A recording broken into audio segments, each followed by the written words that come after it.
Hi hello and welcome back to my channel. இன்றைக்கி நம்ம பார்க்க போகிற டிஷ் என்னென்னா பைத்தம்பருப்பு வெண்பூசணி கூட்டு, சிறுபருப்பில் பண்ணக்கூடிய வெண்பூசணி கூட்டு. இந்த வெண்பூசணி கூட்டு செய்கிறதுக்கு தேவையான பொருட்கள் வந்து ஒரு ஸ்மால் கிளாஸ் ஆஃப் பைத்தம்பருப்பும், அது கூட 250 கிராம்ஸ் ஆஃப் வெண்பூசணியும், 10 பல்லு பூண்டு, 10 பல்லு சின்ன வெங்காயம், அதாவது 10 சின்ன வெங்காயத்தை உரிச்சு வச்சுருக்கேன். அது கூட ஒரு பெரிய தக்காளி ஒன்று. இது எல்லாத்தையும் வந்து என்ன பண்ணணும்னா குக்கரில் போட்டு நம்ம வேக வைக்க போகிறோம். குக்கரில் வந்து இது எல்லாத்தையும் ஒன்றா சேர்த்து போட்டுட்டு இது கூட மஞ்சத்தூள், கொஞ்சம் உப்பு, கொஞ்சம் பெருங்காயத்தூள், மிளகாத்தூள் கொஞ்சம் போட்டுக்கிறோம். போட்டு முடிச்சுட்டு 3 கிளாஸ் ஆஃப் வாட்டர் ஊற்றுறோம். ஏன்னா ஒரு கிளாஸ் நம்ம பருப்பு எடுத்துருக்கோம், அதுக்கு 3 கிளாஸ் வாட்டர் ஊற்றி 3 விசில் வர அளவுக்கு வச்சுக்கலாம். 3 விசிலுங்கிறது 2 whistles enough for this dish.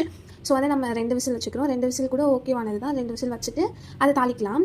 அதுக்கப்புறம் வெந்துட்டு அதோட ஸ்ட்ரீம்லாம் வெளியேறினதும் நம்ம வந்து டிஷ்ஷை வந்து தாளிச்சிக்கலாம். எண்ணெய் ஊற்றி கடுகு, சீரகம், காஞ்ச மிளகாய், கருவேப்பிலை, அது கூட வந்து கொஞ்சம் பெருங்காயத்தூளும் போட்டு தாளிச்சிட்டு கூட்டி இறக்கணுன்னா எடுத்து கூட்டில் அதை கலந்து அதை வந்து கிளறி விட்டுட்டு உப்பு கரெக்டாக இருக்கான்னு பார்த்துக்கோங்க. உப்பு கரெக்டாக இல்லைன்னா கொஞ்சம் உப்பு போட்டுக்கலாம். இந்த நேரத்தில் கூட உப்பு போட்டுக்கலாம். மேலே கார்னிஷிங்க்கு கொத்தமல்லி போட்டுக்குவோம்.